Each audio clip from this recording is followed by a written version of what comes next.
All right, welcome back to Simple Healthy Life, where our goal is to have real, insightful conversations on topics that we find interesting.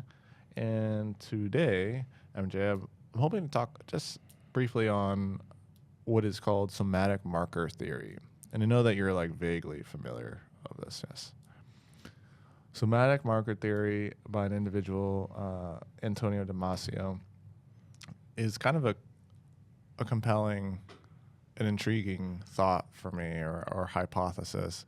And in its simplest form means this, that the body and brain mark learning, subconscious learning, picking up of patterns and other essential learnings through emotion. And in other words, our emotions or our intuitions are actually our subconscious brain communicating with us on a level that we can understand. And the theory for this is that some decisions are just incredibly complex, too complex, infinitely complex to have logic as a driving force for the decision-making process, right? And I use the basic example. If you're working a current job and you're thinking about switching a job, and if you were to use logical brain only and be fully 100% devoted to looking at every angle there, every potential outcome, every potential risk, every potential reward, anything that could happen, the logical process of that would be incredibly complex. It would be too complex for the conscious mind. And then one could say, well, let's write it down. You could write down every outcome, every risk, everything for days and days and days, and probably never come to a very logical conclusion, because there are always pathways that we can't see and understand. And so the calculations, the conscious calculations of decision making are far too complex for logic alone. And so we use emotion naturally as a part of these decisions, right? And this is not to say that logic doesn't have any value or that we don't use logic. In fact, we obviously do that, and the hope is to use some of that. So you pinpoint maybe the most logical variables in this situation. Oh, what's the pay like? What's the environment like? What do other people say? You use a couple different kind of like logical inputs there. But I think this is kind of an interesting explanation for intuition, right? It's the basis, the scientific basis of intuition, is that our subconscious mind has picked up on many different patterns and has marked these learnings, these lessons, with intuition, this gut feeling, or this, I don't know. I mean, the new job just seems right. I don't know what it is. Like, it's probably better pay. The environment, I don't know. There's some uncertainty, but it just seems right, and I don't know why. You've experienced this before. Oh, for sure. For sure. And things that seem wrong, too. Yeah. Directions that just don't seem right. Logically, they might be the right thing to do, but it just doesn't seem correct. When we interviewed Krista, one of the last things she said after she told her story about going through divorce and reinventing herself and changing and becoming, a TikTok star and all the things that she talked about, the last thing she said was, don't try to out-logic your intuition. Mm-hmm. And I'm reminded of all of these stories that we watch on television, all these movies, and maybe even it's hard for me to give this example because I've been married for 25 years, but and I don't really remember exactly what it was like to make the decision, but you're meeting somebody, you're dating somebody, and logically they're this, they're that, they're the good, they have this, they got it all figured out, they got the house and the dog and the cat and the things, but something tells you not the right move, right, or vice versa, right? You're just like, I don't know why I like this person, or why I feel this way, but I think the right move is to get married, right, to settle down, or the right move is to pick up and move to another part of the country. And so you say, okay, well, logically, can I do it? Can I do these things? But does your gut tell you that it's the right thing to do? And we know if you're trying to like, it's so funny how if you were trying to give me advice, you might go through the logical things with me, and then you probably ask me something to the effect of, what's your gut tell you? What's your heart tell you? And so we know it's there. Right. We know the somatic marker theory is real. But how often do we listen to it? And how much do we let it actually dictate our path versus trying to out-logic your intuition? That's the question. Right. I would argue, and I would make the argument that the happiest people are the people that listen to it quite a bit. Sure. Yeah. There's probably some ratio there. Like, how much do you incorporate logic into your decisions, and then how much do you say, well, I'm getting nowhere with this logic, I have to use my gut. They've done they know that the area responsible for this exact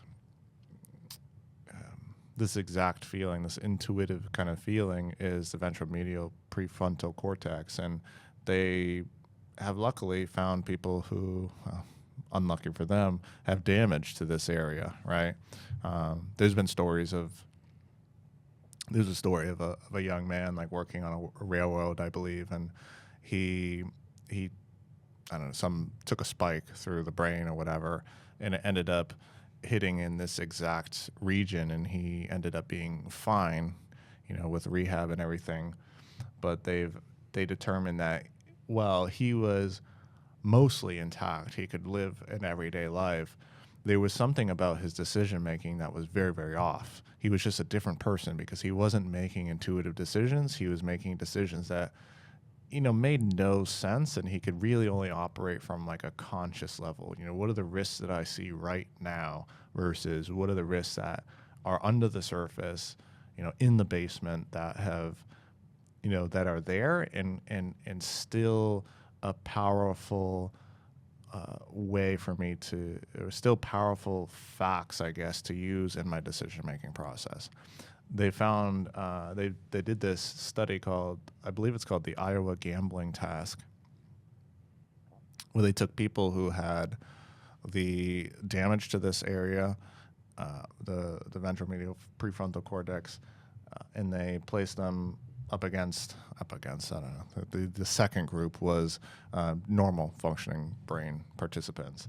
And what they did is they played kind of like a gambling game with them. And they gave them a couple fair decks, unrigged decks, a deck of cards, and they gave them some rigged ones, both of them. And they played this game that involved kind of like pulling from each deck of cards, right? And what they found was in the normal brain that the participants would pull from the decks of cards and eventually come to the conclusion that, I don't know why I don't like deck number 3, the rigged deck, but I just don't like it. I'm having bad luck here. Like, and maybe that's another term for this like somatic marker, like luck. Maybe we perceive that as some emotional. There's some emotional quality there, but they almost always will say, I have bad luck. I'm just not going to pull from deck number 3. Let's keep it to deck 1 and 2 when they play this game.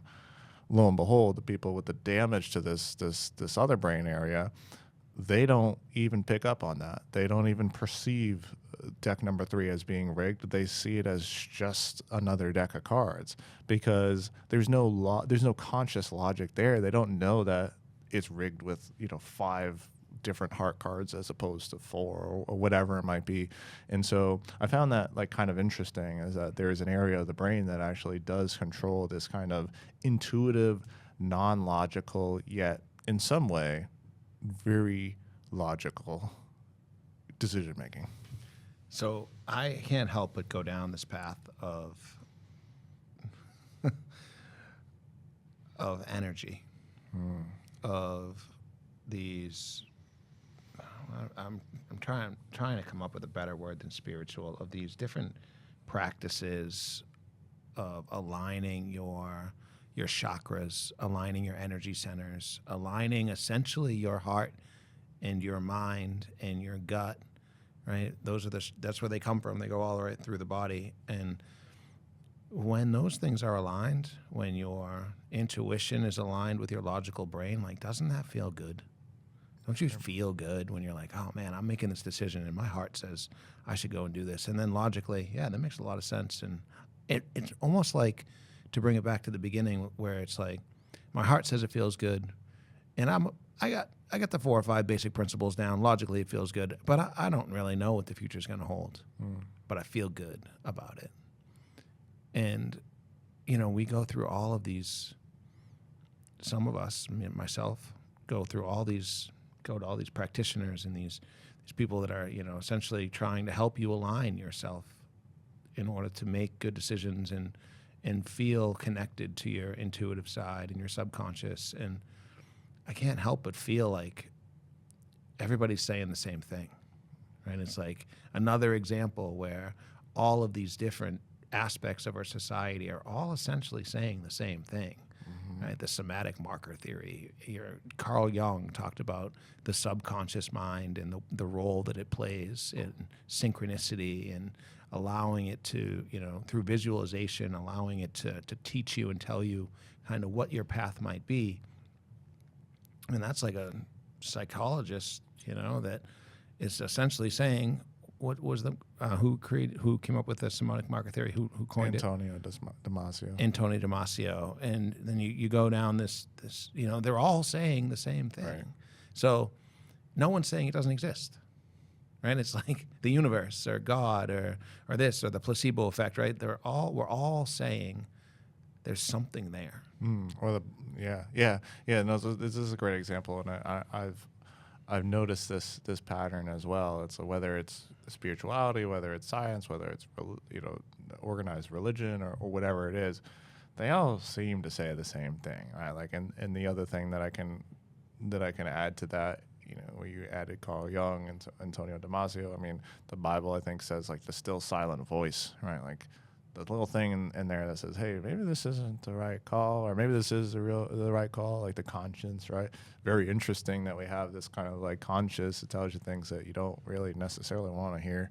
Like, you should do this. I don't really feel like that, though. Or I shouldn't do this. No, I'm going to do it anyway. Yeah, right? And then it's all the same thing. It's just, it's packaged in different ways. And I've had this thought of, a lot of the lessons, the little like cliche lessons, these little things that hang around in our language. I can't really think of one off the top of my head, but they're little micro lessons like, don't ever give up, or, be yourself, or, these. One in the hand is better than 2 in the bush. Yeah, I don't know. I made that one. Don't. That's a real one. I just know what it is. Is it? I don't know. What does that mean? It's like less risk. Don't put all your eggs in one basket. Don't spite your nose to spite your face. Yeah, don't spite your nose, spite your face. Yeah, don't eat yellow snow. No. It's like, I learned that one after practice. But they really all kind of like they these little basic messages that kind of carry on through the decades and generations. I think there's some truth to that, because eventually I think about those little things a lot. I'm like, oh man, that lesson I learned when I was 6. I mean, it's still the golden rule. Like, that's still a thing. That still is coming up. So absolutely right. These lessons that carry through time. I mean, you can go back. We talk about Marcus Aurelius all the time, talking about your inner turmoil, your inner self, your inner knowing. Right. We have these people talk. Okay, your inner knowing. Right. Let's just call that somatic marker theory. Right. That's your inner knowing. So, if these lessons are there for us, and they've stood the test of time, and you talk to successful, happy people, and they're like, well, my brain wasn't sure what to do, but my gut told me I would just keep. Eventually, I would get there. Why don't we talk about it? All right. Why don't we say to ourselves, why don't we have someone that we can turn to and say, logically, this makes a ton of sense, but my gut is saying, don't do this. Like, why is it that we're so reluctant to open up and say something like that to even our peer group? And it's like this, it's like it's scary. Maybe I'm the only guy out there that feels this way, but it's scary to say to somebody like, these are all my options. My gut tells me this one. And why don't we do that? Right. I don't know. Maybe fear of social judgment is a very common fear. That's why people, they have those figures. I don't know if they're actually true, but I hear them a lot. The figures of the public speaking being like worse than death for some people, or majority of people. I don't know the actual figures, but it's that social judgment, factor that seems to really be compelling for people. And I get it. I think there's another piece to it too. It's because what if our gut is wrong? Yeah, that would suck. Yeah. Right? What if I say to you, man, I'm thinking about taking this new job. I'm not sure why, but my gut tells me that I should do it. And then I got to come back to you 6 months later and be like, I don't know. I fucking hate. I absolutely hate that new job. Yeah. And then you're like, well, I thought your gut told you to do it, right? And it's like, maybe those can both be true, right? Maybe that your gut told you to do it because your gut knows that the next thing is even better, right? Your path is not ending here. Your path is bigger than this, and your gut, your somatic marker theory, your heart knows that it's even more. There's even more out there for you. Yeah. That's the hard thing, is that I think we're wired for experience in some way, and I think we do well with experience. Yet our short-term view of outcomes can be deeply flawed in some sense, and we can be steered in a quote unquote wrong direction by focusing only on the outcomes. For example, like in some of the stuff that we do with like jujitsu, right? You can say, well, I'm going to sign up for this tournament because I'm going to win, and I feel it in my gut that I'm going to win, and so I'm going to sign up, right? And then I'm going to take gold home or whatever. And then, maybe you get absolutely demolished in 3 seconds, and, you go home after waiting 10 hours or something like that. Terrible feeling, especially if you had proclaimed to the world that, like, I'm going to win this. But maybe your brain and maybe everything in your being isn't saying that, hey, you're going to do this and you're going to win. It's saying that, hey, you should do this because this loss leads to this, leads to that, leads to whatever. And then, before you know it, you're in a better spot, but you have to go through this obstacle first. I think there's so many people out there like myself that need to hear this, so I will say it. Stop letting fear hold you back. Stop letting fear keep you in your logical mind only, because if you try to completely logic something, you'll find all of the reasons not to do it. You'll find all the things to stay small, all the reasons to stay small, all the reasons to stay where you are, all the reasons why it's not going to work. But if you just let go and trust your own intuition, let's face it, everybody we talk to that's done it has come out on the other side and said, yeah, you should do that. Not everybody keeps saying the same thing.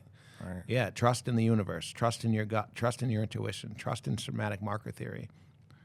Trust yourself. Trust your inner knowing. Right. And if you question that or think that I'm making that up, spend a couple minutes online just looking it up. Right. Look at all of these examples of people that have become incredibly successful or incredibly happy or found their life's calling or passion by just trusting themselves. And that's what the beauty of this whole thing is. We're not asking you to trust somebody else. We're literally saying to yourself, trust you. Trust something deeper than your logical brain. Right. Yeah. Develop some. Give yourself a chance to develop some meaning, right? And stop. Maybe in other words, stop allowing fear to convince you to avoid, and confront the the possible pain of being wrong and in that moment, but there's plenty of people who have these. Yeah, it's a good point. Like, look up, the examples. There's plenty of examples. The people who are just about to quit and say, well, one more, and then they, then they strike gold or whatever it is. They get onto the path in a much more fulfilling and convincing way. But yeah, I think it's helpful. I think it's helpful to trust yourself, develop some meaning, chase something that's worth pursuing, I suppose, just for your own sake, no one else's sake, just for you. Yeah, and if you do it, just give yourself a shot. Maybe start something small. Ask yourself a question, maybe sit and meditate for a second and see what your gut tells you. And then maybe that leads you to bigger and better things. I'm glad we covered this one today.